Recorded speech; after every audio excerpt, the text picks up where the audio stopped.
দেখেন ইলিশ মাছের সিজন শেষ, ইলিশ ধরা নিষেধ, তারপরও এই মেলায় আমরা ইলিশ পিঠা বিক্রি করছি। কি কি কি ভাই কাই? এটা ইলিশ পিঠা একদম ভাই- বর্তাজা ইলিশ পিঠা, চাঁদপুরের ইলিশ, আর এটা হলো মেঘনার ইলিশ। মানে ইলিশ মাছ পিঠা? ইয়েস। আপনি তো ভাই পাগল টাগল হয়ে গেছেন ভাই, ইলিশ মাছ কি পিঠা হয় নাকি ভাই? না ভাই, ইলিশটাকে আমরা প্রথমে নিয়ে আসি, নিয়ে এসে ওটাকে সেদ্ধ করি কাঁটাটা বেছে ওটাকে আমরা পুর হিসেবে বিক্রি করি। এই পুরটাকে ইলিশ মাছের ভিতরে দিই। এই পুরাটা ভিতরে ইলিশ মাছ আছে? একদম ইলিশ মাছ। না আটা ময়দা আছে আবার? না না না ভাই, এটা চালের গুঁড়ো দিয়ে তৈরি, একদম অরিজিনাল ইলিশ মাছ। দাম মাত্র 100 টাকা। 100 টাকা? হ্যাঁ 100 টাকা ইলিশ দিচ্ছি। কিভাবে দেন ভাই, এত সস্তা কিভাবে দেন ভাই?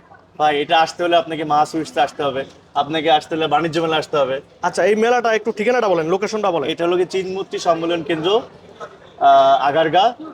কাল থেকে শুরু হয়েছে, 15 তারিখ থেকে 26 তারিখ পর্যন্ত। মানে 26 তারিখ পর্যন্ত এই মেলাটা আছে। আর যদি কেউ খেতে চায় এই ইলিশ মাছের পিঠা না? হ্যাঁ একদম ইলিশ মাছের পিঠা। আপনার নাম কি ভাইয়া? আমার নাম মেহমুদ সিদ্দিকী, আমি এটার ওনার।